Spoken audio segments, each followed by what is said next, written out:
শ্বশুর বাড়ি দাওয়াত খেতে এসেছিলাম শ্যামপুর। ওইখান থেকে বাসায় যাওয়ার সময় আমাকে কয়েকজন হচ্ছে ওই যে রাস্তায় বাস ফেলে আমাকে আটক করে, যে সামনে 2 জন পেছনে 2 জন আমাকে অস্ত্র ধরে আমার সব কিছু কেড়ে নেয়। দিয়ে ওইখান থেকে হাঁকারুকু দেওয়ার পর মানুষজন আসে, এসে আমাকে উদ্ধার করে। আমাকে কেড়ে নিয়েছিল আমার ওয়াইফের হচ্ছে শর্টের চেন নিয়েছিল, আংটি নিয়েছিল, তারপরে হচ্ছে হাতের বালা নিয়েছিল। আর আমার কাছে নগদ টাকা ছিল 45,000, ওইটা নিয়েছিল। আর আমি যখন মোটর সাইকেলের চাবি না দিয়েছি তখন ওরা আমাকে কোপ মেরেছে। তখন এই জায়গায় কোপ মেরেছে। কোপ মারার পর এবার লোকজন আসছে, তখন আমরা যে ওইদিকে দৌড়েছি এদেরও, তখন ওরা দৌড় মেরে গেছে। আর একটা বাইক ফেলে, চোরের যে বাইক, ওই বাইকটা ওইখানে ফেলে রেখে দৌড় মেরে গেছে চোর। গতকাল সন্ধ্যা অনুমান 8টার দিকে সাড়াবাড়িয়া রোড, মদনা সাড়াবাড়িয়া রোডে একটি ছিনতাইয়ের ঘটনা ঘটে। নবদম্পতি তারা মোটর সাইকেল যোগে শ্বশুর বাড়ি থেকে নিজ বাড়িতে যাওয়ার পথে পথিমধ্যে ঘটনা ঘটে।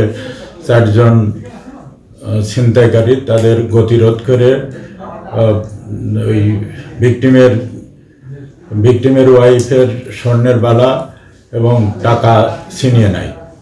কালার এক্সপার্ট, জর্জ স্যাপ এবং মাইল্ড অন হ্যান্ডস টেকনোলজি সমৃদ্ধ অরিক্স ক্রিস্টাল ওয়াশ আপনার এই সংবাদ প্রাপ্ত হয়ে আমি তাৎক্ষণিক 3টা টিম নিয়ে ঘটনাস্থলে যাই। ঘটনাস্থল থেকে এই আসামিদের ব্যবহৃত মোটর সাইকেল উদ্ধার করি, ফেলে যাওয়া মোটর সাইকেল উদ্ধার করে নিয়ে আসি। এই মোটর সাইকেল উদ্ধারকে কেন্দ্র করে সেখানে জিজ্ঞাসাবাদ করা হয়। স্থানীয় লোকজনের নিকট জিজ্ঞাসাবাদে কিছুটা ক্লু পেয়ে আমরা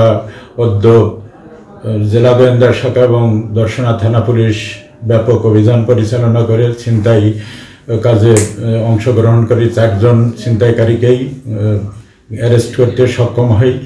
তাদেরকে জিজ্ঞাসাবাদে তাদের নিজ নিজ বাড়ি থেকে ছিনতাই লুণ্ঠিত, অর্থাৎ ভিকটিমের লুণ্ঠিত স্বর্ণের বালা এবং টাকা উদ্ধার করা হয়।